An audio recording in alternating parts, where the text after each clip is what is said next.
What's the worst way a girl handled your rejection? Story 1.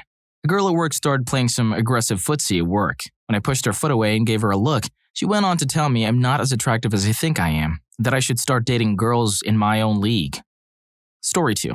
I dated a girl for a week when I realized she just wasn't my type, and it wasn't hers. So I told her we would go our ways. Her way, however, was to stalk me for 3 years because we were meant to be together for life. Highlights were making fake internet accounts of other girls I dated in those 3 years, and frighteningly knowing much about me and these girls while writing to me, impersonating them, calling every day. When I changed numbers, she called every other person in my life she had the number, trying to date people I know in my life, making weird collages of me and her on Facebook, making up fake stories of her and me, and many, many more. Thank God it became less and less after long, and exhausting talks I had with her to make her stop on and on again. Haven't heard from her since 2015. Story 3. Told everyone in the office I was gay. I have no problem with gay people, so I played along. Tell them she turned you gay. Story 4. A girl in high school out of the blue started describing what our house would look like once we got married and had kids. Told her that I really wasn't interested, and she lost her mind. For like 2 weeks, she'd wait by the doors after school just to glare at me. Never said anything, just glared. She was probably trying to put some hex on you. Story 5. In high school, this girl would not stop texting me, so I blocked her. She then went on to tell her friends she was depressed and couldn't get over me even though I rarely spoke to her in person, only through a constant stream of messages. After that, she fainted almost once a day during class, but coincidentally only in the classes she shared with me. Then would cry to her friends that I was the reason she was fainting. Of course, though she never hurt herself during these faints and always managed to land comfortably on the ground, she also used to just storm out the door in the middle of class and literally fall out the door. Story 6. A dude asked me over to his house to study. He put on some videos on and made a move on me. I said no, and then he figured he'd ask if he could me. I rejected him and told my mom to come get me. He persisted the whole time. Then at school, every time he saw me, he very loudly called me gay to everyone around him. I am not into dudes and he was in the closet. Honestly, I just smiled and kept moving every time and he eventually gave up. I think he came out 2 years later, in revolving relationships with each other. Story 7. Called me a greedy Jew. I'm not even a Jew. Story 8. Met some friends at a bar event. Friend had a girl who was beyond drunk with him. Friends mentioned going back to their place. I decide to buy a burrito and go home. Girl says I should come with him, but I respectfully decline. She demands I come with her. I decline again. Well, at least give me a goodnight kiss if you're not going to come with me. I pass because I do not know her. I'm not remotely into her and do not want to know her. This girl goes insane. She's shrieking obscenities at me, trying to slap me from the railing she's against, just losing her mind. My friends are trying to calm her down, and I just pieced out through the kitchen because I work there. Anyways, just a side note, if you like our content and love listening to our stories, please press subscribe and turn on the notification bell so you get notified for our future uploads. Thanks, and now back to the video. Story 9. Dated a girl from work. After a few dates, I didn't see it going much further. Ended it. Girl pretty much spread around we did the deed at work. We didn't. That single-handedly cost me any kind of promotion or horizontal move off what I was doing. So I ended up changing jobs about 12 months later after every application for promotion was given to someone else, despite myself having a lot more experience and know-how with what we did. Prior to that, I was being moved around from project to project. After, I just went back to permanent nights. Said girl went on to get pregnant about 6 months later by someone else from work. Listen, don't dip your wick in company ink. My aunt once told me, don't find your honey where you make your money. This story confirms it. Story 10.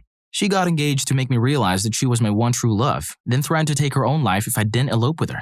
Girl who I saw just as a friend and had never flirted with started dropping really obvious I'm in love with you things in texts. I can't wait to go on a date with you. I can't wait to kiss you, etc. I told her I wasn't interested in that way. She kept pushing until I told her I was dating someone. I wasn't. And she sent me a really angry text message and disappeared. She started dating someone and got engaged, so I thought I was home free. Until she messaged me the night before her wedding. Basically, she said she just started dating the other guy to make me realize how much I loved her and wanted me to save her from a marriage to this awful man. I told her no. Then she said that she just swallowed a bottle of pills and wouldn't go to the hospital unless it was on the way to Vegas to elope. I called a mutual friend and told him what had happened and proceeded to block the crazy girl on everything. Turns out she hadn't actually swallowed a bottle of pills, was just being crazy. Story 11.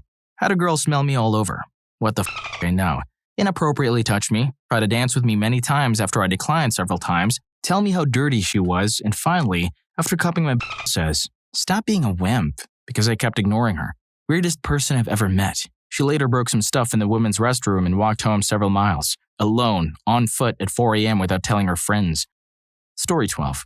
I once went on an internet double date. My friend had been internet dating this woman for a while and needed a driver to go meet her for the first time. To help convince me to drive, they arranged for one of her friends to come with. When we got to the meetup spot, a few cities over, the friend wasn't there, stuck at work. So I was forced to play third wheel, watching my friend and his girlfriend profess their love and make out. Needless to say, when their friend finally showed up, I was overjoyed. She misinterpreted my, "thank God, someone to talk to," reaction for a, "oh my God, love at first sight" reaction. She got way too intense, way too quick, so I eventually let her down as easily as I could. For months afterwards, I get multiple emails and phone calls a day, with the craziest example being an email with our names, "Together forever, I love you," typed out once for every day since we'd met. She also apparently went to my work once, but luckily I wasn't there at the time. I was on the verge of calling the cops after that stunt. Eventually, my complete lack of responses to her communication, and after blocking several of her email addresses, tapered off. But I'd still get random phone calls and emails from her, even years after this all happened. Story 13. Rejected 3 different girls in a 2-month span and all 3 said, "What, are you gay?" "No." "So I'm ugly?" "I didn't say that." Word for word, every incident. Lol. One of them was kind of fugly though. Story 14. Not me, but my best friend in school. She came on to him hard, in public. There were about a dozen people around. He was startled and turned her down. She then started screaming, stomping her feet and crying. She then told all her friends that she would take her own life. They tried to guilt-trip my friend with that, but he managed to shrug it off. The whole thing blew off in 3 days. High school was weird. Story 15. She stalked me for 19 months, tried to hit me with a car, tried to hurt me, wrote my mom a letter and signed it in her blood, wrote me a letter and did the same thing, and told all my friends I violated her. A few of them actually believed her, which just mystified me. On the positive side, I learned how to get a restraining order, a gun permit, and concealed carry permit. I even learned you can get them at the same office from people who work at desks right next to each other. Pro tip. When they ask you why you need a restraining order and a gun permit, don't say, "because if one doesn't work, the other will." They have no sense of humor in that office. I would have found that funny. Story 16. Girl asked me to prom and I told her I wasn't planning on going because I wasn't interested. Told her I had to work anyway. Asked for a few days to change my work schedule so I could go. I politely declined and she understood. This is the scariest one yet. Story 17. They broke down in tears. For the next 3 years, I was bullied by those 2 years older than me in high school. I was shy and didn't know how to handle an attractive 15-year-old, I was 13 at the time, coming up to me and giggling with her friend. I thought I was being made fun of again. Story 18. Pulled a knife on me, like a kitchen knife, in middle of the school. I feared for my life. She swung at me a few times and cut me, then she started hurting herself before the teachers apprehended her. She was screaming all the while as well. And people wonder why I don't like the Doki Doki Literature Club. Story 19. My ex-wife started acting real shady, sneaking out of the house to make phone calls, hiding incoming calls, and not telling who was calling in the middle of the night even though I asked nicely. She was also a mean drunk and had started drinking to excess every night. Then she started to be physical, throwing stuff in my head, including a large rock, kicking and punching when she got angry. This is where I drew the line. One night she went off the rails again in front of her small children, and I just knew that I could no longer live like that. I had just returned from a week-long business trip and hadn't unpacked my bags yet, so I grabbed those, took one last look at my nice home and my family, and left. As I walked out, I knew full well that all of the things I didn't grab were probably gone for good, but I needed to be as well, or I would either end up in jail or dead. She blew up my phone for the next couple of weeks, at least 60 text messages a day in the work cell, all hate-filled, incredibly vile. I tried to call her a couple of times when off work to talk about how we could best separate our finances and things to try to move on amicably, but she would just scream and accuse me of cheating, because that was the only logical reason why I had left. Cheaters all do this, by the way. The last time we talked before the divorce, she threatened to file a false police report for harming her 4-year-old son. She didn't specify whether the allegation would be physical or sexual in nature. That didn't matter to me. Neither happened. Neither one would end my career and my freedom. I cut off all contact. I tried to get her served with divorce papers only to learn from the process server she had abandoned the home. I went to survey the damage to find almost all of my clothes had been bleached, along with our new living room set. The new dining room table and chairs had been gouged, weeks worth of trash and raw food had been left out. The refrigerator had been turned off, leaving hundreds of dollars of food to rot. The whole place smelled like death. She had also taken all of the electronics, probably to hawk, a passport with stamps in it from around the world, and the paintings I had inherited from my beloved grandfather who had passed away. She knew this would hurt me the most. All said and done, $7,000 in property damage and another $1,500 in stolen property. I filed a police report for insurance reasons and also for a restraining order because my ex had obviously gone crazy and was capable of anything. The police, of course, didn't give two shits, not surprisingly, because I'm a man. Story 20. So originally my ex-girlfriend broke up with me. She was 25 at the time. I said, okay, cool. I'll move out at the end of finals, about 2 weeks. She left for a few days to hang out with her friends. I decided to move all my stuff out while she was gone, except for some clothes, my bed, and my laptop. She comes back, notices everything of mine is gone, and starts flipping out. Thought she wanted me out. She probably wanted me to beg to stay together. Lol. She kicks the trash can, screams a bit, cries, starts pouting and stomping around the room, then lays on the floor, pounding her hands and feet into the ground like a child. It's exactly how it sounds. I, of course, start laughing because I don't know what the is going on, and this is ridiculous. Eventually, I find a place and move out. She would call me and talk a bit, then start yelling or getting upset. I would warn her that if she can't talk like an adult, I will hang up on her. She hated that, lol. Of course, she didn't stop, so click. She calls back and I'd answer like nothing happened, and she starts yelling, "Don't hang up on me." Then I hung up on her again. Lol. This would go on for a bit before I got bored and stopped answering. Eventually, this happened again where she would call, and I would end up hanging up on her. She called again and told me she was coming over. Now, I never told her where my new place was, but she knew the general area. I quickly park my car in the garage and go back to playing video games. She calls me and tells me she's outside and I should come out. Luckily, she was down the road at some other house. I tell her she's crazy and needs to seek professional help. So what does she do, you ask? She decides to push her car horn for a good 15 minutes at 10 p.m. in a residential neighborhood, all the while telling me in a frustrated childlike voice that I need to come outside. Of course, I'm not going to do that. I tell her to go home. At some point, she realizes this is going nowhere, goes home, then calls me and tells me she just took a ton of pills and to come over or she'll die. I tell her I'm going to call the cops, and realizing that she would lose her job, works with kids, agrees to puke the pills out. Story 21. I've got one. In middle and elementary school, this weird girl took a liking to me, followed me around at recess, and wanted me to marry her when I grew up. If I wanted a recess to myself, I'd have to outrun her and lose her. Kept me in good shape. Fast forward to high school. I landed in the same film arts class as her. I'd often be out filming interviews and short films around the school, but when I was in the editing room, there she'd be, ogling me from across the room, inching her chair closer and closer, and complimenting me on virtually everything. My hair, clothes, jewelry, etc. I was a socially awkward teenager, and I didn't explicitly tell her no as soon as I should have. She reached out to me on Facebook a few times, asking if I'd consider dating her. That's when I said I have no doubt you'll find the one, but it is not for me. I'm pretty sure she started stalking me after that. It all started when I was biking to school one day and saw her leaning up against a telephone pole at the end of my street, staring at me as if she was expecting me. She lives quite far away from me. I used to live on her street in elementary school, so she must have followed me home, then gotten up at the crack of dawn and figured out when I'd be leaving for school. This happened a few times. Fast forward to the present day. She seems to have figured out what routes I take home from work. Sometimes I'll be biking to work or home from work, and she'll be standing at an intersection, again, staring at me as if she's expecting I'm going home this way. She messaged me again a few weeks ago asking if I'd date her, and I gave her a very clear rejection. Hopefully this time it sticks. I'm just really glad she doesn't know where I live. Story 22. When I was in high school, a girl I had started hanging out with was texting and asked me out over text. I was trying to think of the best way to let her down and she was getting impatient. So basically I told her that I like being friends and I don't want to be anything more than that. And that I don't want to date while I'm in high school because between school, work, and my MMA classes, I didn't have a lot of time for dating. Plus, I lived out of town and didn't have a car. She sent me a text that just said no and wouldn't respond. After that, she stalked me for a while and tried to make me jealous, even going as far as getting herself pregnant. Another girl I had turned down didn't react quite as badly. I was doing headshots for her in her school photography studio to add to her modeling portfolio. And sometimes during photo shoots, things can become a little intimate when you have to physically pose them, essentially moving them like a mannequin to get the exact pose you want. And after a month of us talking and doing photo shoots, she asked me out, but I declined and she just walked away out of the studio not saying anything. Started dating a guy immediately after that and asked how it made me feel. But when I said I was happy for her, she flipped out. And after that would purposely get super flirty with me anytime she saw me talking to a girl, trying to ruin any potential romance and getting really aggressive with any girl she thought I had a thing with. There have been a few since, but the stories aren't interesting enough to justify adding to a long post. But basically, one tried to tell people I took advantage of her. Another became a cam girl and has finally stopped cyberstalking me after 4 years. The last one came after me with a knife. Your last paragraph makes me wonder if you know what the word interesting means. Story 23. That was a bit of a double-edged sword, but 2 girls in college, different times. The first one had a crush on me and her ex, and I helped her through everything. Was not opposed to having a relationship, but never pushed for it. She made it her goal to make me feel as jealous as possible around other guys. Maybe a year later, she finally asks me over to spend the night with her. I was a little baked, and after the weird experience, she passed out and started snoring. I felt weird as hell lying in bed stoned and awake, so I decided to leave. The next day, she texted me super angrily, as expected, and ignores me for a few weeks.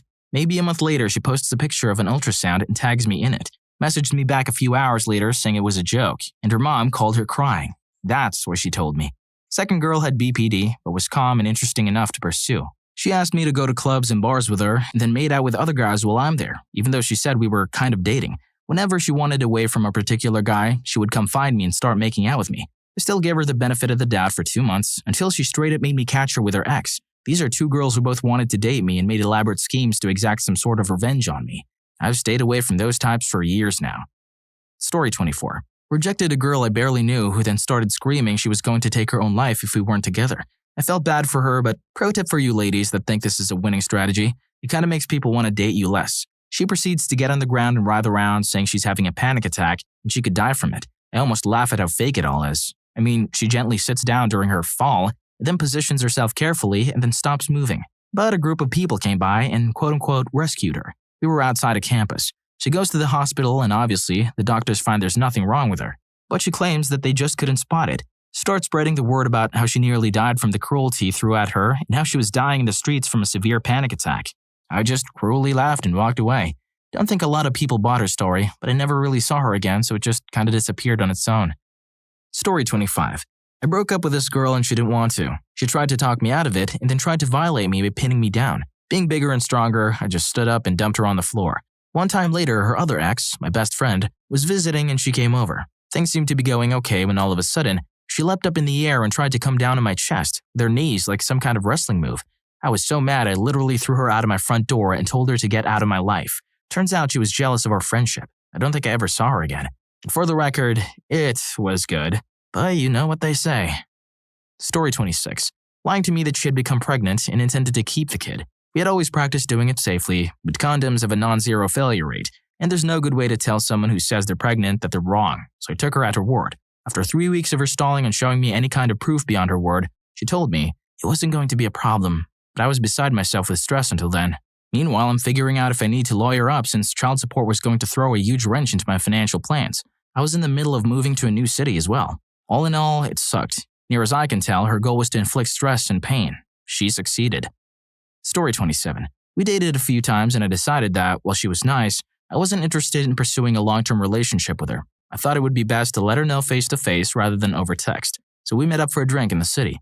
I made sure we got a booth for some privacy and told her that it'd been nice, but that I don't think taking things further was going to work.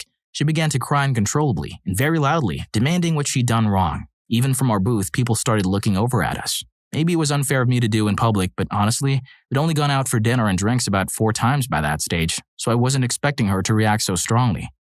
Story 28. Me and this Irish girl hooked up. We had a few great nights sleeping together. Come the following week, we played off at work like nothing ever happened. About 2 weeks after that, we were doing the deed to each other after work. I realized after a month that our 20-year difference in age is going to lead us nowhere together. I break this to her, and she walks to the side parking lot and burns my pickup truck to the ground.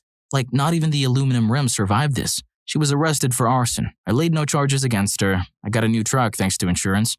Never mess around with a redhead. They are psycho. If you enjoyed this video, make sure to check out this next video. The YouTube algorithm really thinks you like it. What's the most brutal way you've been rejected by someone? I was going through a real tough spot emotionally after my wife left me. And after a few weeks of pouting alone in my apartment, I got talked into going out to a dance club with some friends. One of my friends found this group of girls who were all pretty and we all danced together until we closed the place down. There was one girl that I liked in particular and she seemed to like me too. We danced a lot, even when the DJ played a slow dance song. After we all closed the place down, I asked if we could see each other again and she said, "Sure, I bowl every Wednesday night at the bowling alley." We had talked earlier and had a love of bowling in common, so this was great. I told her I'd meet her there at 7 p.m. and we went our separate ways. Wednesday night, I get to the bowling alley. She's on lane 17 with like 4 other girls and 2 guys. I walk over with my bowling ball bag and stand near her until she makes eye contact. And when she does, it conveys a look of, "Who the heck are you?" Me. "Hi, Emily." Her. "Hi?" Awkward silence. Me. "It's Michael. We met at the dance club last Saturday." Her. "Oh, how are you?" Me. "Good. Ready to bowl." Her. "Actually, we don't want any other people in our lane because we won't be able to get 2 full games in if we do. Why don't you get the lane next to us?" Me, already starting to dread this. Okay. So I go up and pay the hourly rental fee for lane 18, get a pitcher and head back. As I'm entering my name, a bowling alley employee came up and said, Sir, we cannot have just one person on the lane. There's a two-person minimum. The larger group just came in. I need you to bowl in another lane or ask the group waiting if you can join them. Me, looking at Emily. Emily, would you like to bowl in this lane with me? Apparently the other guy at the counter made a mistake. It's a two-person minimum per lane. Emily. No, I came here to bowl with my friends. I don't think it'd be right to leave them. Sorry. Me. Okay, maybe another time. I got my things together and told the employee that the new group could apply my paid lane fee to their bill and offered them my unpoured pitcher of Mac and Jack's African Amber beer. It's delicious. I was completely emotional and broken again for a while, and it led to spending a lot of time looking out of my apartment bedroom window overlooking a Kmart parking lot. The night of bowling turned into a strikeout in the love department. Ouch. Story 2. High school dance. I decided to try to put together a little get-together with some friends and some friends of the girl I was taking to the dance. Had numerous people say they were going to come by and thought everything was solid. After dinner and the dance, she said she wasn't feeling well and I took her home. I went home to prepare for the guests because I figured this would still be an okay evening. Not a single person showed up. I found out later that the girl wanted to go do something else afterward with another guy and everyone just had something else, better, to do. It felt like I was rejected by the girl and numerous friends and it felt like a gut punch. I went to a dark place for a while after that and haven't really had any significant friendships since then. I'm currently happily married, have a great family, and maybe do some after-work stuff with coworkers, but I still don't have any significant friendships that I could call dependable. Still quite happy, though. Story 3. In middle school, there was this morbidly obese girl that liked me and was aggressive about it. I tried to be polite about my disinterest. It wasn't just her size, but her personality as well. She was crass and rude and talked about idiotic and disgusting things and just not someone I wanted to associate with. We had the same group of friends and she constantly wrote me notes and hung around my locker and tried to be everywhere I was, while pawning at me and putting her arms around me and telling everyone how much she wanted to be my girlfriend. The whole time I never lost it and just tried to be nice and keep distance between us, let my disinterest be known. It sort of became a joke amongst my friends, with them always rubbing me about it. Flash forward and I moved to where I got to a different local high school than most of the kids in my middle school. I lost touch with many of them. This girl drives by my new place one weekend and sees me hanging out front and stops and tells me that there's a party at her house. Most of my old friends are there and she was just driving to pick up a friend who ended up not being able to come. I think about it and decide I really wanted to see my old friends, including a couple of girls I did have crushes on. So I jump in her truck and go with her as I didn't have a car yet. When we got there, no one else was there. And she kept telling me they were coming as the party's supposed to start later and I'm just very early. It was mid-afternoon, so it was kind of believable. Her parents were gone, and she kept trying to give me more and more drinks while becoming more and more aggressive. She would sit next to me, and I would politely move, and she would then try to sit on me. Dear God. No matter where I moved, she was on top of me, and she was a little intoxicated, making her that much braver and inappropriate, to where I finally asked where the restroom was and went in and locked the door and climbed out the window and walked home. As I climbed out the window, she was knocking on the door, asking me to hurry because she had a surprise for me. To this day, I shudder to think what it was. I sprinted the first several blocks and then winded my way through odd streets, afraid she would show up in her truck. I felt bad about it, for bailing on someone so hard for just liking me, but realized it was more than that. I didn't see her for years after that, until one night I was in a club and the waitress kept bringing me drinks from someone but would not say who, with the waitress making a note of the name of the drink when she dropped it off. The hint was very clear, albeit forward. I scoured the place, hoping to get a clue who was flirting with me to no avail. Finally, after no one revealed themselves, I figured it was just some shy girl being bold with her flirtations or a joke of some kind. So I got ready to leave, and she showed up looking and acting the same and said it was her. I have no idea where she was, that I didn't see her, but this was a 2-story club. They wanted me to go home with her, to which I made excuses and left. I have never seen or heard from her since. Story 4. Hopefully this doesn't get buried, but it's kind of a 2-tiered story. Years ago, when sitting at work, a buddy of mine, a guy I hadn't seen in years, came out of nowhere to say hi. I was thrilled to see him. He was only stopping by quickly, though, but could hang out with me in a couple of weeks. I wrote his name and number on a post-it note and stuck it in my wallet. Keep in mind, we share the same first name, and I wrote down his first name on said post-it. Okay, well, keeping that in mind, 2 days later, my roommate and I went to the local bar, pizza place we always go to for lunch. We have a nice waitress, and everything is going well. When we were done eating, I put down my debit card to pay. The waitress comes back and is furious. Like, insanely furious. Tells me she doesn't have to deal with this at work, that I'm a schmuck like every other guy. Just rips into me while I have a blank look on my face. Tells me that she told the manager I'm not allowed to come back. Me and the roommate are pretty miffed. Well, it turns out the post-it note with my buddy's number stuck to the back of my debit card, and she thought I was giving her my number. So this was a rejection, where I wasn't even trying to pick up the girl. So that's awful. And on top of that, geez, would I have been that much a monster for giving out a phone number? I don't do that at restaurants anyway, but yikes. I felt like a real tool for no reason. Still bugs me to this day. From friend's number to unwanted suitor, this is one awkward mix-up. Story 5. I've told this story in other threads, but perhaps this is the most appropriate of them all. When I asked a female friend of mine to be my date to an upcoming dance, she declines, and I don't see it as big of a deal. In the coming days, I found that she and her friends had spread gossip or rumors about me being a creep or stalker, to the point where women I had never even spoken a word to gave me a disgusted snarl if I so much as glanced at them. Of course, the salt in the wound is that literally every single one of my friends were able to snag dates, and I was literally the only guy among that group of friends to never get asked to the next dance. The dance where the tradition had the girl asking the guy to be her date. Needless to say, it shattered whatever confidence I may have had, and has me rolling my eyes at the worst you can do is say no. Don't get me wrong, I wouldn't have said yes to me either back then. I was a desperate kid just wanting to be accepted and not be treated like I was some sort of monster. A simple no would have sufficed, however. Story 6. I had a good guy friend in college, and we had a Monday night psychology class together where we started to realize there was a mutual attraction. We'd been seeing a lot of each other that semester through job stuff, both RAs, but that class was definitely a catalyst, and we were spending more and more time together till it started to feel like we were casually seeing each other. Valentine's Day evening, he walks me to my dorm after class, asks if he can stop by for a minute so we can chat. I'm thinking it's Valentine's Day. He's been waiting for the right moment to have this talk, so I'm super excited. Of course, I invited him in. We take a seat next to each other on my futon, and he kind of smiles and starts with, "So you may have noticed it's Valentine's Day," and takes a breath like he's working up his nerve. My hopes could not be higher. Then he proceeds to explain to me that he's not really sure about us right now, and by the way, there are a couple of other girls that he's also been getting to know lately, so he just doesn't think he can commit to me right now, without seeing where those relationships go as well. That was the gist of it anyway.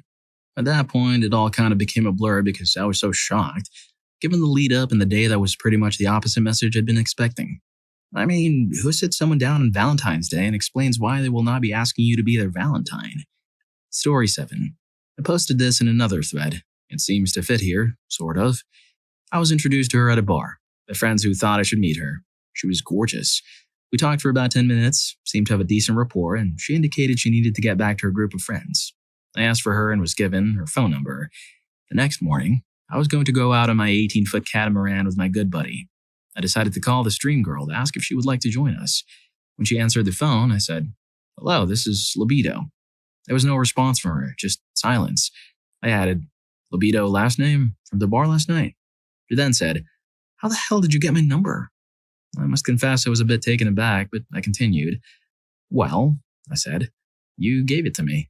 Guess you had a bit too much to drink last night." I was trying to sound lighthearted to make her remark less awkward, at least for me. She said, "No." Despite what seemed to be her total dismissal of me as anything but someone she'd put wholly out of her mind, I plowed ahead.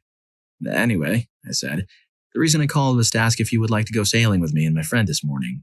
She said, "I have to go into the office today. I'll take a rain check." It was a Saturday. My friend had witnessed my side of the conversational debacle and enjoyed my failure immensely. I had a good track record with women, so seeing me cut down to size filled him with glee. His buddies often enjoy seeing one another make jokes of themselves.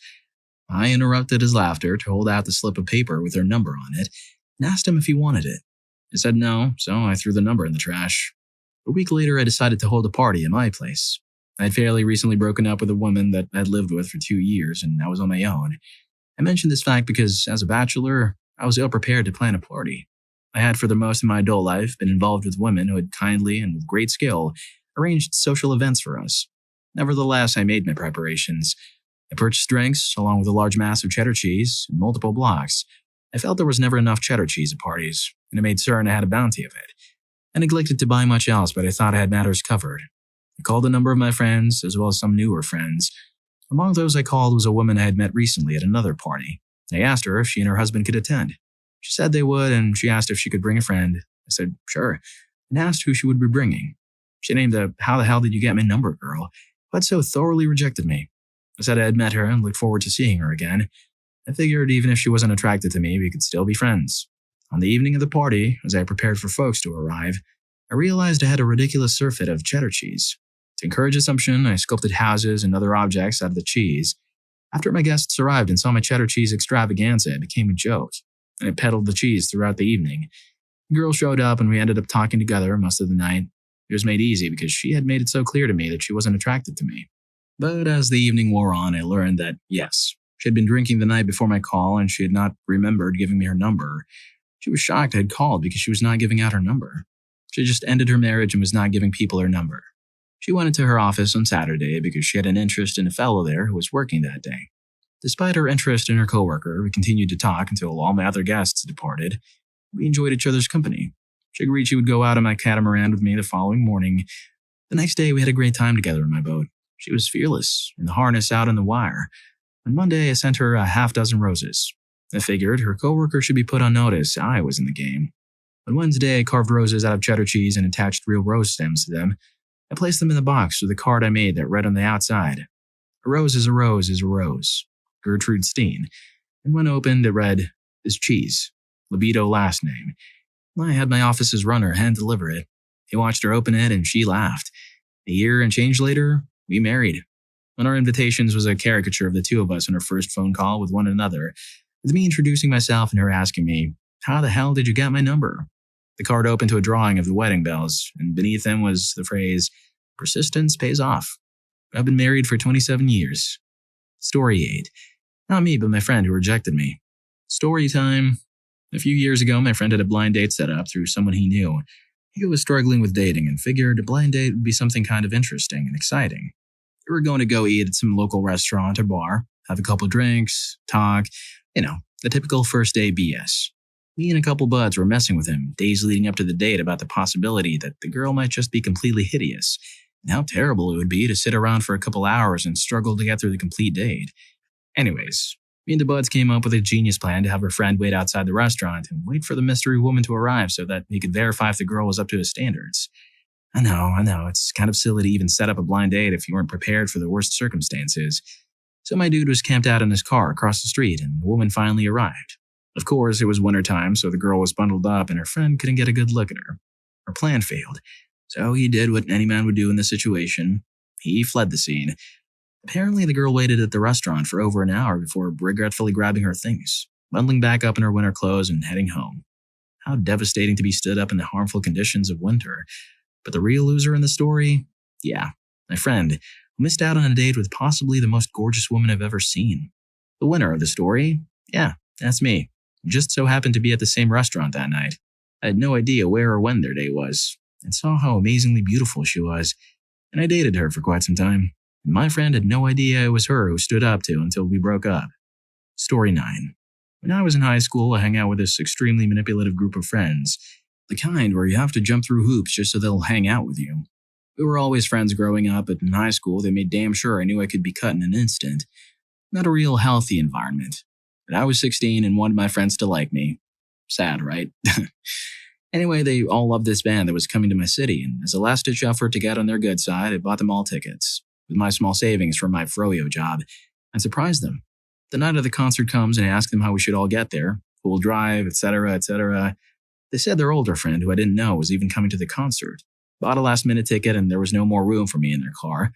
I was obviously upset, and they said to essentially just get over it. After all, they couldn't just let this new girl go by herself. Pause for hypocrisy. It was an absolute slap in the face, and I ended up begging my boyfriend at the time to buy a ticket and come with me. Anyway, it might not have been a rejection in the traditional sense, but I was heartbroken that they didn't want to be with me. Drove myself crazy trying to figure out why, then finally realized schmucks will be schmucks. I'm 22 now, and I'm so thankful for the friends I have met in college. Much, much better than high school. When you thought you couldn't get more surprised, they pulled the ultimate betrayal. Story 10. Recently, I disconnected myself from a guy whom I was seeing for a month. We enjoyed each other's company, went kayaking, fishing, and spent a weekend at the beach exploring together. We had quite a bit in common. Music taste, gaming, cats, etc. However, he hardly showed me any affection at all, and yet he expected me to be locked in a relationship with him. I showed him all the affection I could have given during this 1-month period. I rubbed his back when he asked me, cuddled him, showed him random acts of affection, paid for his food equally when we went out to eat, and more often than not, I was doing most of the work in the bedroom. He had told me he wanted to talk seriously about us. Never once brought up the subject when there were multiple opportunities. So I mustered up the courage to express how I felt. I told him, I would like us to continue to get to know each other a little more and that I really see potential in us, as well as I would enjoy some affection from you here and there. In saying that, I realized that affection is really something I shouldn't be asking for. He should have given it willingly, without thinking about it, if he really truly desired me. All this I said, in which he casually laughed at. I brushed it off, but felt this needed to be addressed seriously the next time we spoke. I contacted him, asking when he was going to come over so we could come to an understanding on what we wanted. I suppose he came up with the excuse that he was breaking out in hives in his hands and arms. At first, I understood, but I then saw him on Xbox Live playing games. I guess he forgot he added me. I was upset and mad at myself for putting up with a runaround, so I messaged him, enraged, and told him I can't do this anymore. All he said was, fair enough. I admit I expected him to put up a fight, or at least ask why, but it seemed like it didn't matter to him and we had no contact for weeks.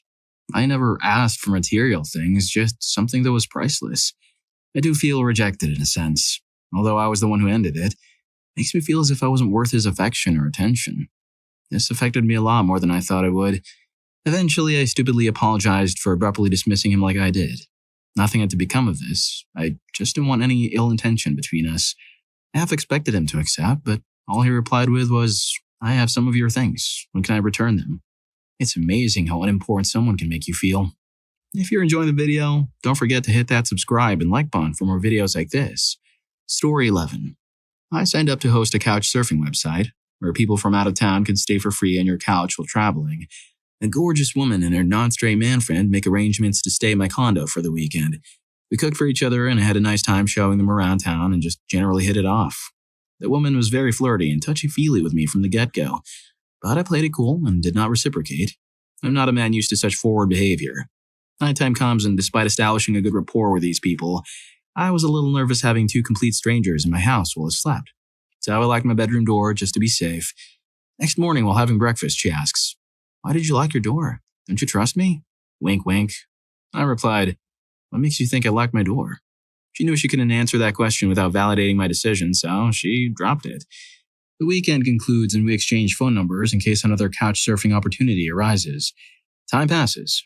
Maybe 3 months go by and I receive a message saying she'll be in town and wants to get together for lunch. I agree and suggest a sushi restaurant I like. We meet there and from the moment we sit down, she's all over me. This has never happened to me before, but she's hot as hell, so I go along with it. By the time our food arrives, we're fully making out in public. Yeah, it's gross, but screw it. This sort of thing doesn't happen to me. I feel like I've just won the lottery. The affection continued throughout the meal, and by this point, I was very aware of the other patrons and waitstaff alike glancing uncomfortably in our direction, and I just wanted to get the hell out of there. So I found the courage to invite her back to my place, paid the tab, and walk her back to her car. And what I thought was a slam dunk became a rejection. She suddenly had somewhere she needed to be, but she would message me afterwards. I neither saw nor heard from this woman again. I was seduced and then rejected, and I'll never know why. Story 12. Story time, ladies and gentlemen. I hope this counts as I was actually dating her. I'll keep it as short as possible. It was summer, and after 2 months of being locked in the longest makeout stage ever, we finally got down to business. It was a Wednesday. Well, Thursday I called and she didn't answer. I tried again later that day. This was before cell phones. Yes, I'm old. So on Friday, I just drive by her place. I knock and she lets me in. There's some other guy there that I've never seen before in my life. Awkward, but only made worse because she wouldn't introduce us. Instead, she asks to go to the convenience store for drinks. She phoned up her best friend that lived 2 houses down and we started the 3-block trek there. The entire time we were walking there, she walks 10 feet ahead of me with this other guy. I'm walking beside her best friend who just looked so embarrassed and uncomfortable. On the way back, the same thing happened. Her BFF took the opportunity to bolt and go to her home. My girlfriend and this other guy practically sprint to her house, and when I walk up, I realize he locked the door. I knocked a couple times before dejectedly walking away. It was my first real relationship, and that thing stung hard. Worst rejection I've ever felt. I never talked to her again, and she never tried to reach out either. Years later, I learned she moved to South Dakota and popped out a couple of kids, but I don't know any more than that. Story 13. Girl I was really into at the end of my second year of college. She had a boyfriend, so I didn't really think much of it. We're at the same party one night, and one of her friends who knew that I liked her comes up to me and says, "Hey, girl you have a crush on just broke up with her boyfriend. You should make a move." We ended up pretty intoxicatedly making out in my dorm room, but I didn't take it any farther than that, and kind of talked to her saying I didn't want this to be a one-time thing, and she was kind of like, okay. She then proceeded to pseudo-ignore me, and after trying to talk to her, kind of got the line of, "I like you, but it just broke up and don't want to start another relationship right now." I got that and kind of got it in my mind that after the summer break we would come back and she'd be like past it and ready for whatever. Fast forward to our welcome week when everyone is having big parties before school starts. I see her there and try to talk to her, but she's just pretty clearly actively ignoring me. This makes me upset for obvious reasons, and I end up finding her roommate and pretty bluntly just asking her, "Hey, is my crush interested in me?" To which she very quickly replies, "God, no." Pretty heartbreaking to not only get shut down by someone other than the person you're crushing on, but also felt very let on or taken advantage of. She knew that I was into her, but still made me into her one-night rebound BS anyway. Story 14. I really like this girl. And her entire family too, pretty much. For 2 years. Just ending, I guess, a few weeks ago. Her mom was a teacher at my school, which is private and really small as the entire high school is around 50 people. I had talked to her in the mornings before school started for a while and I started to enjoy it with her. I adored her 2 little sisters who were as clever as they could be, and her mom was a spectacular person. Her aunt was also one of my favorite teachers at the school. I asked her mom if it was okay with her dad and the girl if I could take her out to our small homecoming dinner. It was in mid-January, and this was around late November.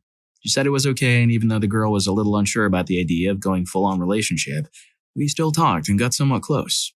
Around Christmas of that year, she started acting weird. I was upset often and wouldn't reply to my messages. A few days after Christmas and the New Year, my grandfather passed away and I was away from school for 2 days with a funeral and everything. Night before I come back, she tells me she has something to tell. Turns out her dad had been cheating on her mom for 1.5 years with someone half his age and announced to his family 3 or 4 days before Christmas. I guess because he either couldn't manage the guilt I know he hides and or he wanted to spend Christmas with her. Anyway, to get to the rejection part, it really didn't end up being one moment, but a compilation of moments that kept getting worse. As things went on, it became pretty clear Mr. Midlife Crisis had no interest in recognizing the wonderful woman he married, and to a lesser extent his children. He wasn't going to be interested in reconciling. I did everything in my power to ease this for all of them where I could. She was embarrassed that I had feelings for her because the school is referenced as 3/5 female and gossip is rampant, and the only acceptable guys are the stars of the basketball team. With everything I've seen with other people, it's not even if they like you or not. They won't like you because they're too afraid to be judged by everyone else. So anyway, she keeps reminding me we're not in a relationship in odd situations and ignores me if anyone else is near us. But I was trying to be understanding because of the pain I knew she was in. Sometimes, though, she would change her mind for a few days and want a relationship. Then change her mind because she was scared of being looked down upon, and to my horror, that I would do the same thing to her that her dad was doing to her mom. That hurt a lot, for many reasons. I could never say no to her, though, because she would ask me to listen to what her dad had done up to that date, and I knew that made her feel better and helped ease the pain I knew she was tearing her heart and family apart. Really long story, a little shorter. They couldn't afford to stay in the house the 3 girls had grown up in and had to move 3 hours away to where her mom worked part-time every few weeks. I realized she was using me as a wailing wall more than anything. The last straw was when she started accidentally texting me after we had a big argument, talking about some other guy and what she should say to him. It was obvious she was just doing it for drama, because she was back home visiting other friends who also brought out a bad side in her. We used Skype, and I knew she wouldn't accidentally send something meant for another friend via that when Skype requires setting up a few different things when they could just use FB Messenger. Story 15. My first semester of college, I finally got the courage to talk to a girl. This girl is a heartstopper. Easily an 8 out of 10. I'm over here probably a 4 out of 10 on a good day. I said screw it and approached her after the English 2 class we had together and asked her if she needed help with a new assignment, which she did. We walked across the entire campus, talking the entire way without a bit of awkwardness. It was like magic. I asked her what she was doing after class and she said nothing. And I asked if she wanted to go for a walk, which she said yes to. I live in a small town and it's easy to get pretty much anywhere here in a few minutes of walking. We started at the college and made it across town, found an abandoned trail by the wood line, said screw it and followed it. We found some railroad tracks and followed them because they ended up heading through town a few miles down. We walk, still chatting up a storm the whole way. By now I'm head over heels because, well, holy hell, this girl is amazing. We eventually made it back to the college after a few hours, and this being the South, we went swimming because it's hot. Once more, just her and I, and we swim until about midnight and both have class the next morning at 9. She lives about 30 minutes away, But my place is only a few minutes walk from the school, so I ask her if she wants to crash with me. She agrees, even sleeps in the bed with me. She's throwing signs like a Liberty tax worker. Fast forward a few weeks. We hang out every week, spend a lot of time together, usually drink a little on the weekends. College kid stuff. Anyways, she has told me once or twice by this time that she doesn't want a relationship. I say okay, but I'm going nowhere. I'm going to feel the same and I'm going to keep trying, and if there's never a chance, she needs to drop me like a prom night dumpster baby. She doesn't. Her parents loved me. I've stayed the night at hers a few times. We go out regularly and do relationship things, but she actually tried not to flirt. However, every once in a while she would, an accident, it would seem. Her parents talked about how she would talk about me when I wasn't around. Plenty of things to make a man fall in love. When we would drink, it was always together and alone. Once she had a drink with her, she would tell me thank you for being there. She would tell me that she never wanted to lose me, but despite that, she still didn't want a relationship with anyone. People were throwing themselves at her. People far more attractive than I. She didn't even give them the time of day. All of her attention was on me. Yes, I know this sounds like the typical shoulder to cry on best friend scenario. I assure you it wasn't. One day I was at hers and she was lying on the floor playing with her dog. Her shirt was riding up, so I saw her lower back. I noticed something I hadn't seen before. Scars. I immediately asked her what they were from, and she jumped up and pulled her shirt down. She refused to talk about it. I let it go. Fast forward a couple of months. It is nearly Christmas, but now she has won my heart if you couldn't tell. But it's bothering me as well. We aren't official, and I need more than what we have. It's Christmas Eve, and she has to work. She works for an Asian family that doesn't celebrate Christmas, and she offered to work. I decided to surprise her with a present, so I drove to where she works and waited outside by her car. She comes out and sees me. We jump in her car, and I tell her that I need an answer.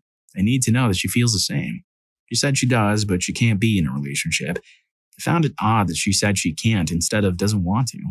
But I give the present to her, kiss her, and tell her to think about it for the rest of the break. I will text her over the next few days. We had already set up our classes together, all of them. Next semester we see each other on the first day. She waits for me after class and seems as if nothing is bothering her. I ask her if she has thought about what I said, to which she replies that she doesn't know yet. That day I told her that I can't spend any more time with her unless it is truly with her. We do not speak again until May. I texted her one night with the usual cliché. She tells me that she misses me as well and that she thought I hated her. I say no, quite the opposite. I love her. After that night I didn't hear back from her again. A couple of months later I decided to drop out of school.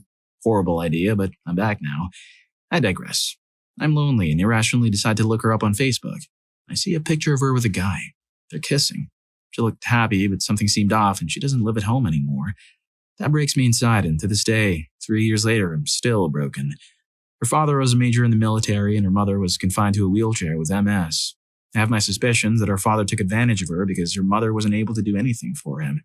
What furthers my suspicions is that the guy in the pictures was also in the military. In fact, it was the same branch as her father. A few weeks ago, I learned that she now lives in the town I'm moving to next month and attends the school that I'm transferring to. I'm married now. I need to get my stuff together. After nearly a year of dating and nearly having a relationship, she dates another guy similar to her father. Story 16. The first guy I ever had a crush on. I asked him out after a few weeks of knowing him. He said no. Actually, he said, "No way in hell. Get off." It later came out that he thought that I was far too fat for him to date and that anyone that did was disgusting. And then it kept escalating. For the next 2 years, he kept ramping up his pestering, getting nastier and nastier with it. He lost friends because of this. People turned their backs on him, but he just kept going with it. It would have been bad enough to hear, "Oh, get off." But he did his best to completely destroy every ounce of self-confidence I had ever had. Then in high school, I eventually got over this and got away from him. I built myself up. I never quite escaped from that experience, but I hit a point where I felt pretty good about myself. I developed another crush on a guy, and I asked him out to homecoming. However, I had learned my lesson with the first guy, and I slipped this guy a note and made sure I was way the hell out of there before he could read it. If he was going to reject me, he wasn't going to do it in the moment, to my face, the way that first guy did. What he did was almost worse. He found a mutual friend, who happened to be one of my best friends, and told her to tell me no way in hell. From what I heard, she chewed him the way hell out for that, but passed the news along. I felt bad when I found out she got mad at him, and I was making cupcakes for some teachers who'd given me a recommendation and was giving extras to my friends, so I slipped one in there for him. I grabbed him before lunch and tried to give it to him, and he told me that I was embarrassing him and to never talk to him again. He started to cry and turned tail and ran, but Before I left, the guy who had overheard told him that he was a complete schmuck for that one. So rejections were harsh enough that people nearby felt the need to call the guys out. Story 17. When I was perhaps 11, I was a really insecure kid. I had a close friend, we'll call him Sam, who had been by my side for the last 2 years. I was pretty awkward and she was extremely outgoing, so it was no surprise that she made a bunch of new friends really easily. Desperate to stay by her side, I tried to come out of my shell and ended up adopting a pretty awful false personality, as these girls were really popular. To ensure I remained in their group and by my original friend's side. In hindsight, I should have just ditched them, as pretending to play witch to be cool and accepted really screwed with my conscience. Anyway, fast forward to a few days after Valentine's that year. I'd been sick. I arrived at school to the coy faces of my friends exclaiming that I had recorded a Valentine's Day card and it awaited on my desk. I dated some of the cooler, group-approved guys over the months, but was currently on my lonesome in the relationship department. Excited and perhaps a little bit smug, I made a beeline for my desk and discovered a handcrafted card, crudely drawn and covered in glitter.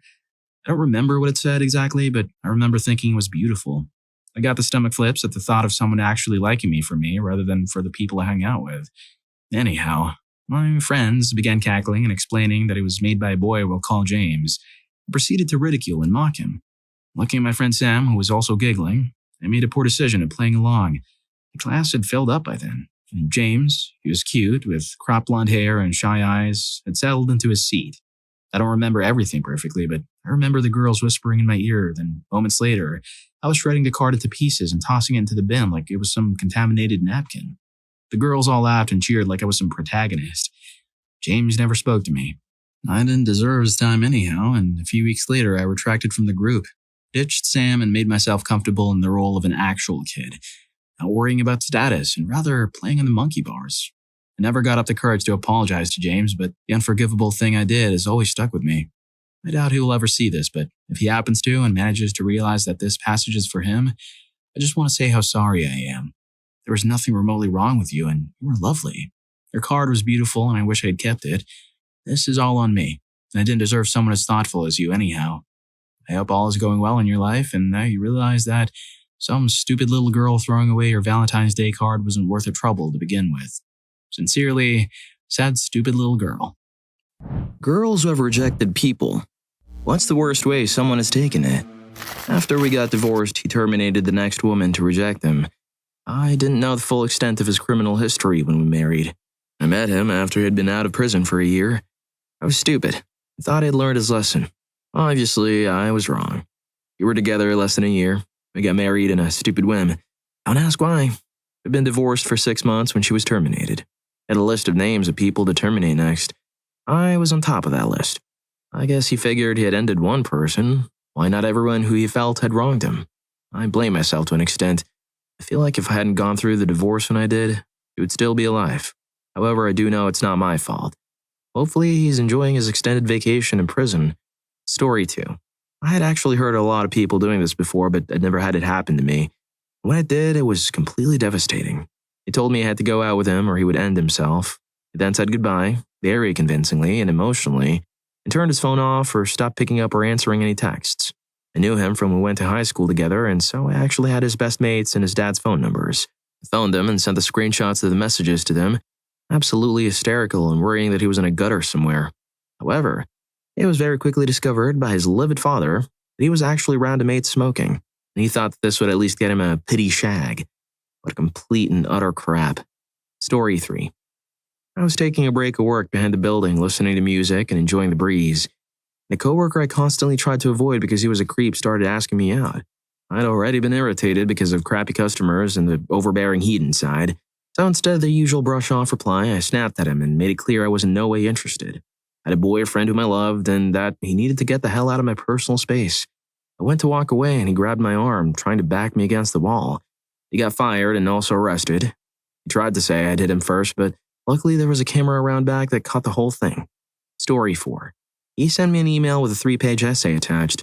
It was written entirely in third person, recanting his first rejection by a girl named Tanya at the age of 16. There were a lot of solitary beach walks. She's the perfect girl talk. Him not taking no for an answer, and the story eventually ends with him drinking antifreeze, slipping into a coma, hospitalized, and eventually recuperating. Only to tell poor Tanya that she could have avoided his and his parents' pain by agreeing to date him. The email said, So you know what you're getting into. I was 19 and did not see this extreme level of crazy coming, but knew I needed to really make how I felt clear. I immediately called him to reiterate that I do not want to be with him. I no longer want to be friends with him, and if he contacted me again, I would change my number. I let a friend of his know what was going on. 5 days later, he called from a different number to tell me he was out in the country with a weapon. If I didn't agree to be with him, then he was pulling the trigger. I lied and convinced him I had to leave because I had a family emergency, on sick in the hospital, but we would talk the next day. A mutual friend called him and reported back and suspected he was full of crap. Sure enough, I was right. He was totally fine. He called the next day and with the most sing-song, creepy, serial tone said, "You think you're so nice. What type of crappy human being doesn't agree to what someone needs when they tell you they're going to end themselves? You piece of crap." I lost the plot. Told him I'm changing my numbers and the next time he contacts me, it will be the police involved. He just laughed the whole time and told me he hopes I pass away alone, like I deserve. Radio silence for 6 years until I'm getting married. I got an email from him. "Hey, wow, it's been a while. How are you? It'd be so great to catch up sometime." Obviously, I never replied and changed my email. Again. Story 5. Back in high school, he pretended to want the same friendship I was looking for. He ended up locking me in his room, threw my phone out of reach, and mistreated me until I worked my way free. As I sat in my car, he casually walked out, handed me my phone, telling me he'd text me later, and I got to learn to live with him in classes while he acted like nothing ever happened. Story 6. Went into a gas station to get my mom some lottery tickets, and the cashier asked for my ID. While holding my ID, he begins questioning my marital status among other personal details. I told him I wasn't interested and paid. He gave me my ID back. I go to the car, start it up, and begin to tell my little sister what happened as she was waiting in the car and she starts yelling that someone is coming over.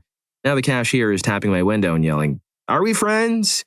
I put the car in reverse and drove away. Well, I don't know for certain who did it. The next day I had my tire slashed. I was told that the way my tire looked seemed like it was most likely intentional. Unfortunately, this was like 8 years ago, so I no longer have the picture of the tire. As a precaution, I had some of my male friends go by and tell him to leave me alone. I never went back to that gas station and didn't have any issues with that guy after that. The worst part was I was 18, and when I told my mom what happened regarding the guy pestering me, she didn't believe me. Screw you, Bill. You're single because you're a creep. A good reason for IDs not having your address on them. Story 7. Backpacking with my girlfriend. We're both women and staying in a hotel, 6-bed mixed dorm. All is well until it is just me, my girlfriend, and an old Indian guy in the room who's ridiculously intoxicated. We ordered pizza that night and he started shouting at us for not ordering him pizza in the common room. Eventually, he started telling people he wanted to marry my girlfriend. Asked me if he could marry her, to which I said, "No, go to bed. You're intoxicated," etc. Anything to get him away from us. We went to bed eventually. He kept talking and talking about how much he liked my girlfriend. I asked him to stop. He was making her uncomfortable and repeatedly said go to sleep, which he didn't. He proceeded to start fiddling over me and saying my girlfriend's name as I was bottom bunk. My girlfriend was top bunk. It was horrible. My girlfriend threw a bottle of water off his head and we both ran out of the room to go to the reception desk to complain. He followed us. We had to complain about him while he was standing there. He flipped the hell out. Threatened us both, said he would end the guy in reception, kept saying, "Why would I do that over you? You're disgusting." The hostel kicked him out. Gave us a private room, but he stayed and argued for hours. Even the police had to come. Story 8. I'm a girl in the National Guard. Now, the Army's got this thing called SHARP. Half the time it screws up and lets stuff happen. The other half of the time it throws the book at someone so hard they end up under the Library of Congress. Keep in mind, this dude's doing this with that hanging over his head. This Navy Reserve dude I work with tried to ask me out. I told him, nah, forget about it, because that wasn't my jam. It was weird, so no. I worked with him, bigger no. I play on his team, biggest no. So he didn't take it well. Started stalking me. I said he managed to find out the name of my dog, what apartment block I lived in, and the name of my girlfriend. Figured out who my tattoo artist was. Managed to find out the exact make and model of my bike, and I never took it to drill. Ever. Christ's sake. The dude found out the name and specialization of my major professor. I'm weirded out as hell at this point because he showed up to our section one day, told me he knew all this and that I was gonna go out with him or he was gonna tell my platoon sergeant that I was being prejudiced towards him. So remember SHARP? Every unit's supposed to have a SHARP or EO rep, point of contact for mistreatment, equal opportunity crap for that unit. Our unit rep, my platoon sergeant. I just let him go. Because hell, let's have platoon daddy hear about how Snuffy here is stalking the crap out of me. Just makes sharp or EO crap easier. After some fun paperwork, this dude managed to talk his back right out of the Navy. Story 9. This happened a few days ago. You should know that I'm a gym rat. I go at least 5 times a week and train for around 2 hours, either in the weight room or with teachers during some courses I like. So this time I was in the room with some other people and a teacher. We were doing a boot camp style training. There was also this guy who's clearly not right in the head. I don't know what he has precisely, but it's pretty evident that he's not functioning normally. He also has epilepsy and has had a seizure during fitness class before. Nobody really talks to this guy, but I try to be kind to him. I greet him when I see him, talk to him about training, just small talk. Apparently he took it as flirting. I was appalled at the way the other women blatantly ignored him, but now I know why. So just before class, he came up to me and said, "Finally, I've learned at what times you come to the gym." Creepy as hell. Anyway, I chalked it up to his less than average social skills. During class, though, he started wanting to be paired up with me, tried to help me, even though I'm way more fit with lifting, and constantly invaded my space. When he broke the touch barrier, I had enough and sternly told him that he was being inappropriate. The instructor saw what was happening, took him aside, and prevented him from bothering me again. So why am I telling you this story? Because after I rejected his advances and the teacher moved into another part of the room, he freaking faked a seizure. At first, it was kind of believable, and we called the owner of the gym, who knows him and always handles these things. Then he stopped seizing long enough to tell me, "You see, this is all your fault." Then he resumed, far less convincingly. I've never seen anything as cringeworthy and sad as this. Story 10. I ended an emotionally cruel relationship as it was beginning to escalate, and it was not pretty. It is still deeply uncomfortable for me to think about. I did go to his apartment to do it in person, but stood by the front door the whole time and refused to go further inside. When I tried to leave, he kept placing himself in front of me, so I had to go around him, all the way down the stairs and outside. Grabbed my arm, which scared me. When I finally got away from him and sped walked to my car, he stood in the sidewalk, yelling at me while people stared. I lived about 30 minutes away with my parents. 15 minutes after I got home, he showed up on the porch and my dad had to make him leave. The last time I ever saw him, he was walking away from my house, but he would not stop texting and calling me. All day, all night. The next 3 days.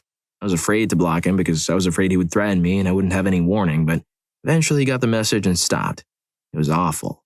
Story 11. When I was in high school, I was talking to my best friend when some guy in our class came to say hi to her.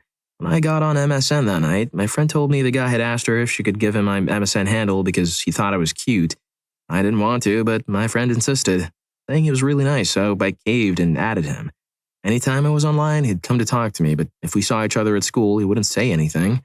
Eventually, he told me he liked me and wanted to be my boyfriend. We'd only exchanged hi and how are you on MSN at that point. I told him we needed to know each other more and I didn't want to be his girlfriend because we said hi for like 3 days. He started sending messages, still on MSN, saying that his life was terrible and he just wanted someone to like him. I told him, yeah, but I'd need to know more about him. He wrote back saying that his life was terrible. Yeah, buddy, I got that. And he had to fake smile every day and why didn't anyone like him? He was so nice and I had to like him because his family life wasn't perfect. He was basically trying to guilt me into going out with him. I got annoyed because things at home on my side weren't exactly peachy. Told him to stop being so whiny and blocked him. Story 12. I'm currently in this position of trying to reject someone and they won't leave me alone. This is my current boyfriend and I'm dealing with trying to get rid of him. When I first tried, I was threatened by him saying he planned on ending himself and leaving a note saying he did it because of how I was the reason why he did it. The second time, he guilt-tripped me into staying with him. Third time, he threatened to go to my family and tell them intimate details about our relationship. It's a battle every day of trying to get out and being threatened to a point of constant panic attacks. It's not as easy to reject someone and move on because there are some people that can't handle rejection. My breaking point came when I was physically harmed by him, having my hair pulled, face grabbed when I didn't listen, isolated from friends, forced to delete social media and not being able to go out to stores. He thought a guy would try and talk to me and I was lied to and cheated on. And that wasn't a good enough reason for me wanting to reject him.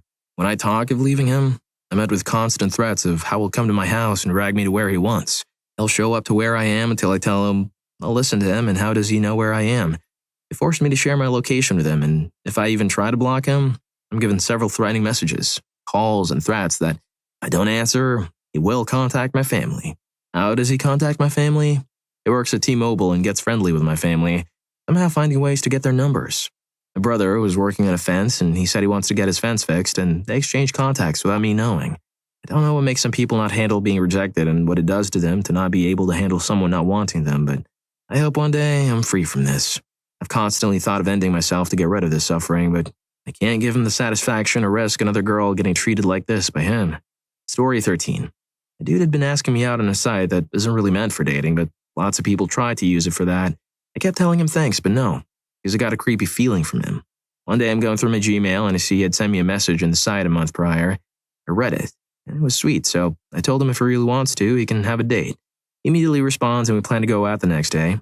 Fast forward 2/3 into the date. He's okay, but definitely not someone I would go out with again. Mentions that he's actually leaving to go back to his home country the next day. I'm relieved because I think this means I won't have to tell him I don't want to go out again. Nope, it means that he decides he's going back home, but he will buy a plane ticket and come back to me. I tell him, plead, really, 1,000,000 times. Please don't spend thousands of dollars on a plane ticket for me. He says he has a year until he starts nursing school, so he's going to spend that year in the country I live in. So we can give our relationship a chance, and even if it doesn't work out, it's okay. He's trying to talk to me while he's back home, and with every text message, it's more and more obvious that he's insane. I tell him he needs to stop talking to me, and I don't think we should go out when he comes back, so don't come back for me. A few weeks later, though, he's back. I agree to go out again, just because I thought it would be too cruel not to. On the date, he's a mess, basically saying anything he thinks will make me like him. I gently tell him that he should be himself, and the right person for him will like him for who he is. It takes him a minute, but he realizes that he's being rejected and starts crying. So we're sitting in a crowded restaurant with a grown man crying, and me trying not to look guilty. As he's wiping away his tears and he said he realizes I'm right. There are some other cringeworthy details that I'll spare, but long story short, he immediately disappears and heads back to his home country. Story 14. When I was about 16, I had my very first serious boyfriend. He was about 18 to 19 years old, senior in high school. He was very reserved, so in the beginning it was very nice. And when he started opening up, that was nice as well. I ended up sleeping at his house so much, I quite literally lived there with him while I was in high school. Now that I look back on it, I'm like, why the hell did my mom allow that? Anyways, I would never get to hang out with my friends anymore. If I wanted to. He drew me back in by being manipulative about it, and I just basically went to school, practice, and his house. Eventually, I just fell out of love with him over time. I lost all feelings towards him romantically, but still cared about his well-being. So I tried to end it when I was 17 years old. At this point, he was in college, and I would spend weekends with him there while I lived back home. I was very straight up with him, but he really wouldn't take no for an answer. I tried being polite, but he just kept pushing me to be with him. He says he will end himself if I'm not with him. He goes as far as sending me a photo of a weapon. I immediately texted and called his mom to tell her what was going on. I never texted him back and never heard from his mom again. A few months after it ended, his grandparents called me asking if I had seen him, which was really weird. Story 15. I told a former classmate from high school that I wasn't interested several years after we had graduated. I was fresh out of my divorce and I knew I was in a terrible place. I didn't want to take on my baggage on anyone who didn't deserve it and wanted to take time to piece myself together. I wasn't interested anyhow, but I did all I could to make him understand that I was a mess and not interested in anything new. He seemed cool about it at first. Then he started going through every single picture I'd ever posted on my Facebook and liking them and commenting on each one that I was cute, pretty, or beautiful. I'm talking about going back through pictures from 3 and 3 years before, as far back as Facebook existed at the time. I told him bluntly that wasn't appropriate and stalking my page wasn't going to make me want to change my mind. Next thing you know, I'm getting messages from friends that he sent messages to tell them what a good guy he was and they should convince me to go out with him. I felt really bad for the guy because I'd known his whole family for my entire life and we'd been friends together as 3 and 4-year-olds. I knew he got picked on a lot for being weird and I'd seen a lot of people who had pestered him in school. I always stopped if I saw it or stuck up for him because he seemed like a nice kid and no one deserved to be pestered. Now, don't read me wrong. I wasn't a heroine always swooping in to save a lifelong friend. It wasn't like that at all. Our families are old family friends. His family is basically my extended family, so I guess I always looked at him like a cousin or something. We didn't grow up together, as I was an army brat, but we moved home before high school, so we did go to the same school for those 4 years. I can only remember 3 instances in all those 4 years where I saw him getting pestered and was able to help. Anyway, because of that, I tolerated his crap a lot longer than I would have with anybody else because I felt bad for the unfair treatment he'd had, much like myself. After he started contacting my friends, I became blunt. Told him I thought he was a nice enough person, but that, I'd always looked at him as just an extension of family and had never felt anything more for him. I told him I was sorry if that hurts his feelings, but I wasn't going to disrespect him by lying to him. And B, If he was going to continue to disrespect me by pestering my friends and stalking my Facebook and refusing to accept my right to say no, then I couldn't be his friend either. He logged out after that, and I heard nothing for 3 days and thought that was the end of it. On the 4th day, I woke up to 48 notifications on my Facebook just from him liking pictures he hadn't yet and commenting a second and third time on ones he had. Miss you. Wish you liked me too. Love you. That was it. I deleted every single comment. Deleted him. Blocked him, then turned around and called his mother. It was probably a crappy move, but I knew he wasn't raised to treat people like he was with me, and he's pretty close to his mom. He was not impressed and promised I wouldn't hear from him again. I didn't. We were 24 at the time. If you're enjoying the video, don't forget to hit that subscribe and like button for more videos like this. Story 16. It certainly wasn't the only cause of their planning, and I know they didn't do it out of malice, but I was essentially zip-tied into a friendship relationship with someone who had asked me out, as they were incredibly unstable and wanted to end it all, and informed me that I was the only reason they hadn't. It had the bonus of also feeling like they were attempting to initiate romance whenever we spoke, which was not a good thing in direct contrast to their previous statement, was stuck attempting to boost them every day for about 2 years. Afraid that if I failed, I'd be responsible for their passing. Dependence is not healthy for either party. Eventually, I really could not take the stress anymore and was forced to call the police at their campus to try and get them some help. I legitimately did think of them as a friend, and they hate me because of what I did, but I'd never take it back. Story 17. My ex gave me time to be home, even on my birthday. I couldn't wear short skirts or anything remotely sexy and couldn't talk to men I didn't previously know. One night, I got sick of it and I broke up with him. This doesn't even touch his controlling and gaslighting behaviors. He quit his job, cut his long hair, started drinking, previously sober, and blamed me for his depression. Called, texted, Facebooked, Instagram messaged, and emailed. Even found my best friend's email and emailed her.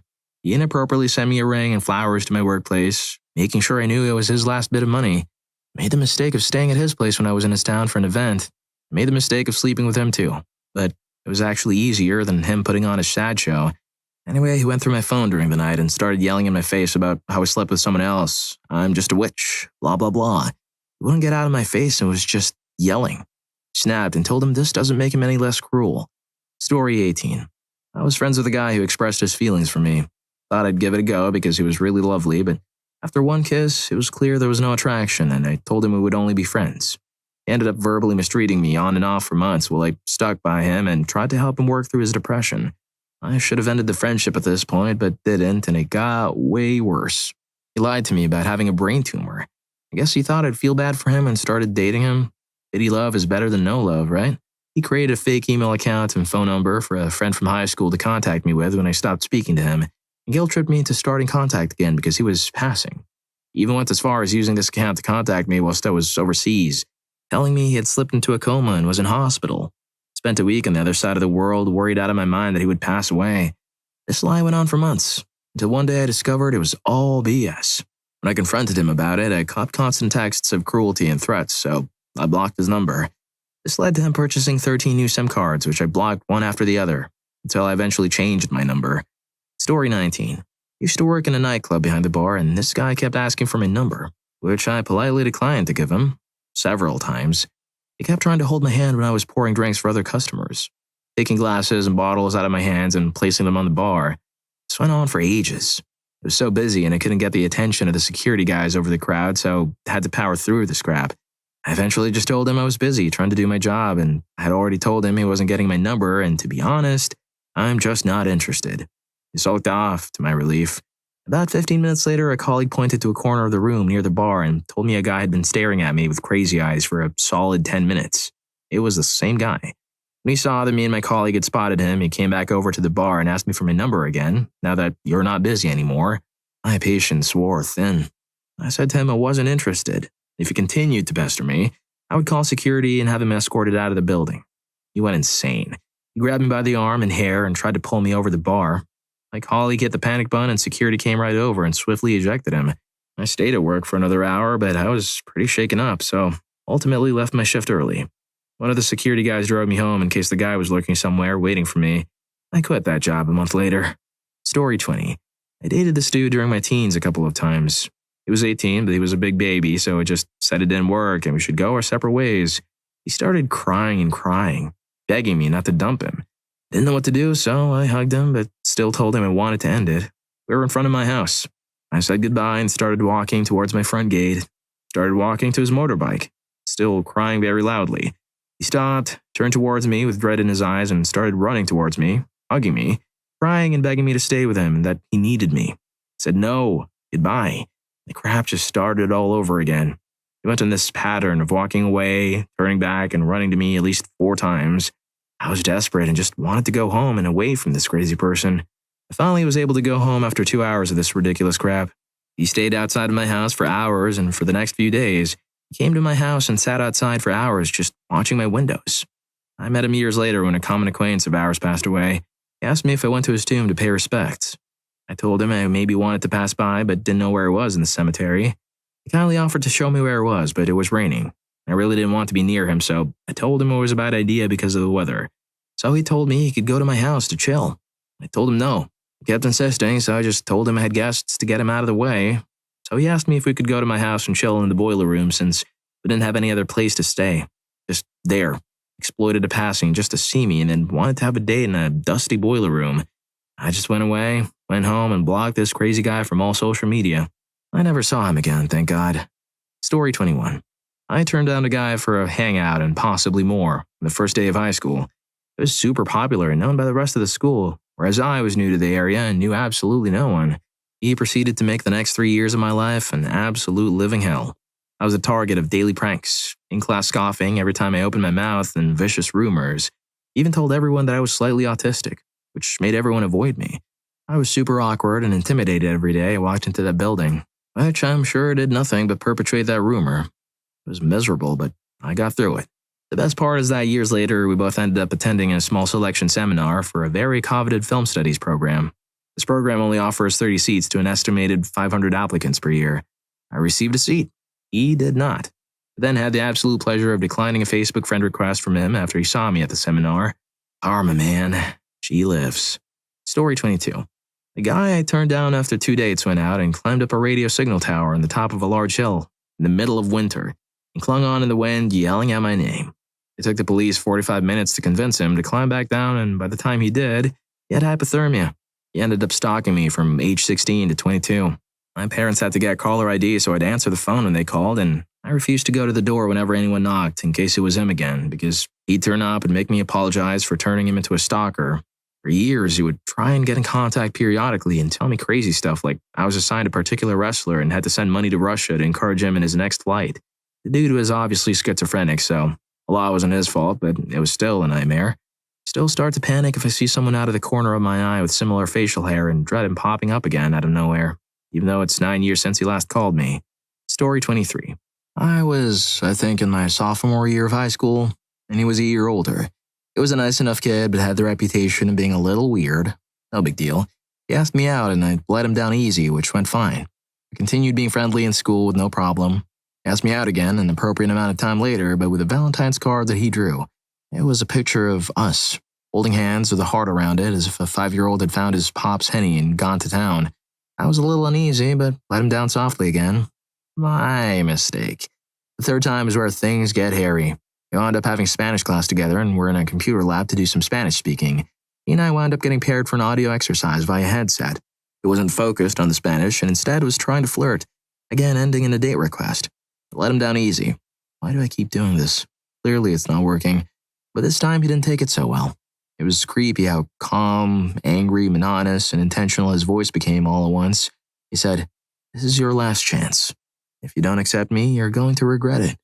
It was unnerving to say the least, but I didn't have the ability to listen to my instincts the way I do now. A few weeks later, he was arrested just outside the school with a weapon and a hit list. Of course, with my name on it. Turns out he called his only real friend to tell him what was about to go down and to get out of the building. The friend called the cops and probably saved a few lives that day. He'll certainly always be a hero in my eyes. Story 24. My God, did I fear for my life. This kid Mark was in a circle of friends and he never said much. One day he tells me that he wants to go out for burgers and he'll pay. I said sure, not thinking much of it. When we get there, he clearly thinks it is a date and is even referring to me as his girlfriend. The weirdest thing was that robotically he was performing things, like ordering for me at the counter of Wendy's, which was bizarre, and a number 4, medium, with a small frosty for my lady. He was giving the kids behind the counter dirty looks as if they were checking me out. So we sit down to eat and he's telling me he's so glad we're finally together and all these things. I just could not believe it was happening, so I told him, "Mark, you have the wrong idea.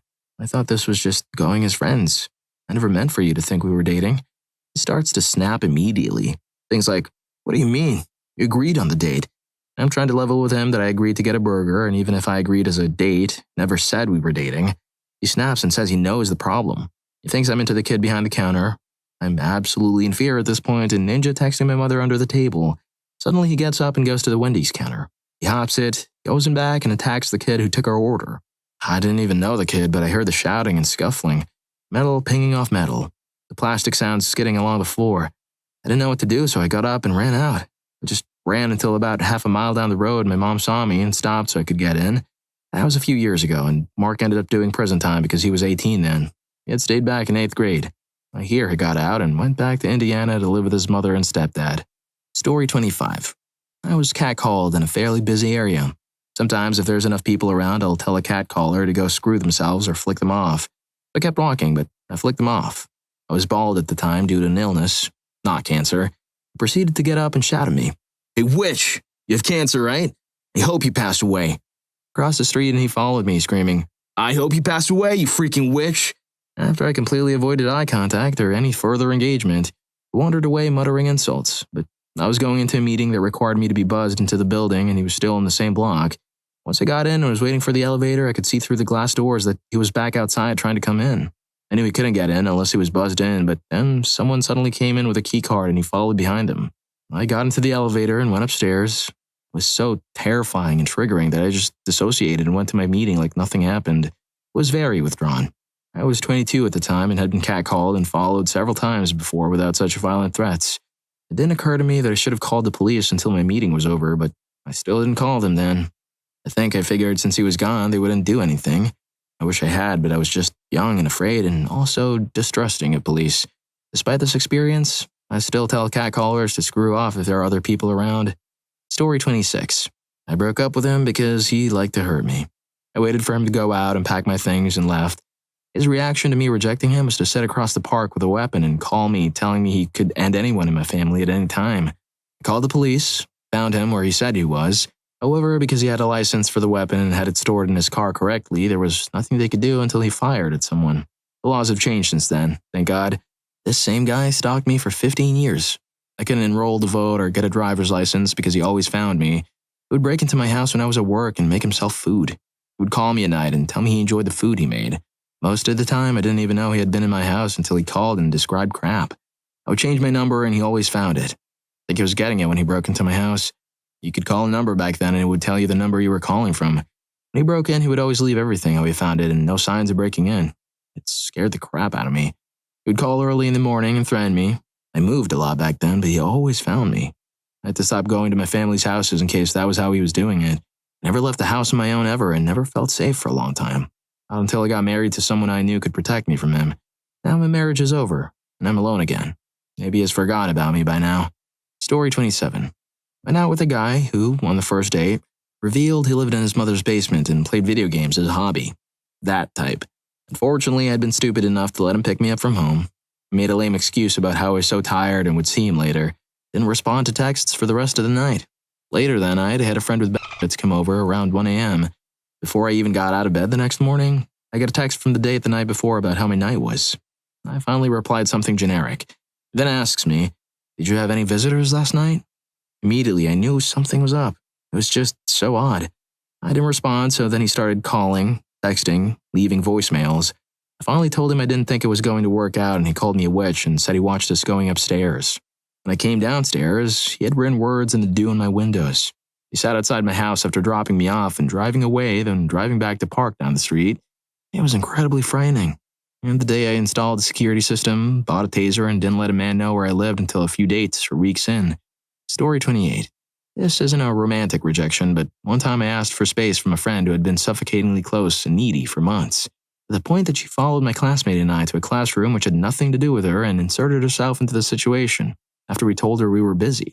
By this point, I was becoming too frightened to do anything. The final straw was her accidentally sending a message to me that was meant for someone else, saying she had no one in the city we were living in.